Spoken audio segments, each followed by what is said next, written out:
How's it going, everybody? KSB3 here with Bethesda E3 review for you. I did an EA review yesterday. I will put the link in the description if you haven't seen that video yet. I thought it was 50-50 overall. You know, some good stuff dealing with the Mass Effect game, Titanfall, and pretty much the Battlefield stuff. But other than that, I didn't. You know, it was 50-50 for me, and it was kind of dragged on with the sports. So check if you want to see my whole thoughts and my whole review on that. Just check out the video. It's definitely you know 50-50 to me. So let's go in Bethesda.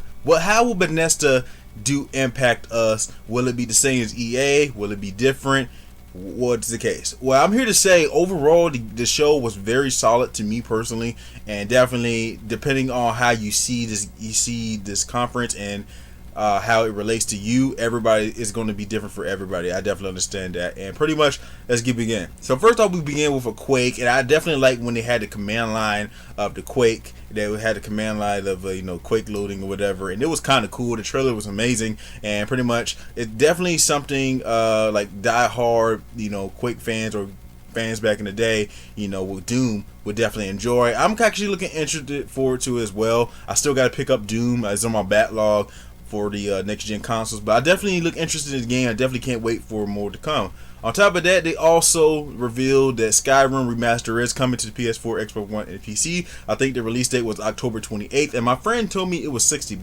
It's going to come with mod support. I think it's going to come with all the DLC, with the upgraded textures and everything. Now, if it's $60, I definitely kind of thinking, like, why would it be $60? You see remasters and now and again, they're $40, or, you got the Batman one, Return to Arkham that's coming up next month. It's going to be $50. But for $60, why is it $60? And then I kind of seeing if I want to get it day one or not. I definitely understand, pretty much probably because of the mods, they probably got to do extra work. Probably they made it to 60. I think they can pretty much get away with like 40 or probably just 50. But I'm still thinking if I want to get day one, it does look kind of interesting, and definitely it's kind of getting us geared up for what's to come with Elder Scrolls 6 whenever that comes out, because we do know it's coming. They also said some stuff about Fallout. They pretty much said Fallout 4 was very successful. The Fallout Shelter was good as well. They had some add-ons, and they said some more DLC was coming toward Fallout 4, which is cool. Can't wait for mod support on PS4 for Fallout 4. I've definitely been waiting for that. It's coming out this month for the PS4. Came out last month on Xbox One, and I heard a lot of people were enjoying it. So definitely, I can't wait till that comes out. So a lot of good stuff with Fallout 4. Prey, which was leaked to come out, which was leaked to be at Dishonored, was there. Me and my friends, we was in the PS4 chat, and we was listening to, we was looking at it. I'm like, hold on. Somebody's like, one of our friends who was joking around was like, hold on, is this Half-Life 3? I'm like, come on, really? And I was like, man, probably it can be Prey, probably, it could be something else.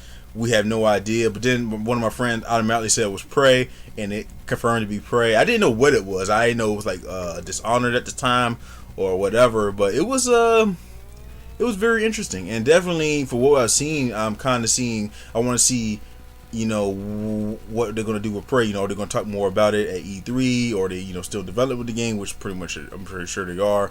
And pretty much I want to see their spin on it, because the original Prey, from what I know, was like a first-person shooter with like some type of sci-fi stuff. And so, but with Bethesda, switch it around, where they do some different switch-ups and stuff. Definitely was interesting. I definitely am interested to it. So that's a good stuff. They had some stuff with I believe with like Bethesda cards. I believe with Elder Scrolls. They said they're still supporting the Elder Scrolls Online. Let's see here. They did something about saying that Elder Scrolls Legends will have a campaign. And on the Elder Scrolls Online, it says it's going to let everybody access all content. And it also said something about a new expansion is coming out called the Dark Brotherhood expansion.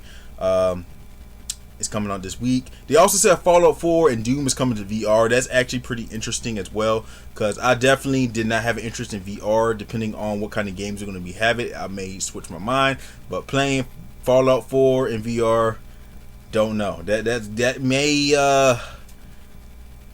may take my money. I have no idea. I just want to see how that looks. But I know Doom, you're gonna be on the ground, like literally. It is gonna be too crazy.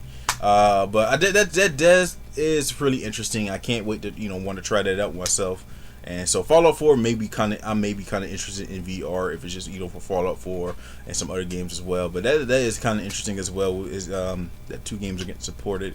And on top of that, we had more Dishonored gameplay. Definitely made me still interested in the game. I definitely was a big fan of the first one. I beat the game by like 10 different times because it was just like a lot of replay value. I can't wait to get to the second one. Honestly, right now they also said like if you pre-ordered it, you get like the mask and stuff. I pre-ordered it. I don't know if I'm still keeping that pre-order. It was like $85 for Prime if you got it on Amazon. And I'm like, it was from what we see more gameplay. Oh my god, it was like with the powers, we see more of the shadow step. We seen I forgot the power, but it looks like you could actually sort of kind of break through time or something. I'm like, oh man, it was so amazing. I definitely can't wait to see more gameplay of that as well, because E3 is going to go all week, so we're definitely going to see more talking to developers and stuff.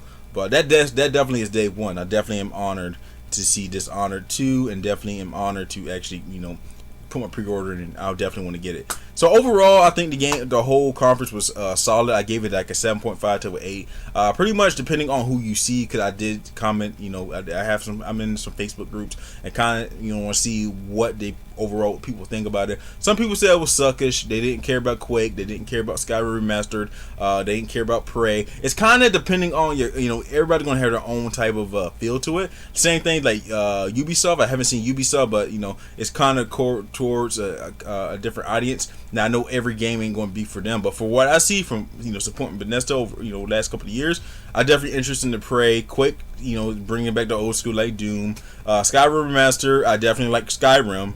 Fallout 4, I definitely played with the mods. So it's kind of interesting me and some people that have been with the Bethesda train for a while, and some definitely am interested. It's not going to I guess appeal to everybody. Everybody got their own different needs and stuff. Same thing for Ubisoft. I think when I watch Ubisoft, or when I finally watch Ubisoft, I think I'm not going to have an interest in it. I think I'm going to like some games, but I'm not going to have a pure interest in all the games. So it's probably going to be the same stuff.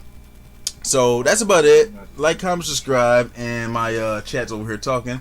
Like, comment, subscribe. Let me know what you think about it. I think it's a very solid 7.5 out of 8. And yeah, I just can't wait to see. It's kind of Ubisoft kind of set the bar. I mean, not Ubisoft. I'm sorry, but Bethesda kind of set the bar and setting things up for the future. We didn't see no Evil Within. We didn't see no Wolfenstein 2. It's kind of set things up to the future. So for that long, it was cool. I liked it. So thanks for watching. I give it like 7.5/8 out of 10. It can go up and down either way depending on how I see it. Thanks for watching. Like, comment, subscribe, and check you guys later on my next gaming news reviews, gameplay, gaming discussion, and gaming news. Have a nice one, guys. Thanks again for watching my video.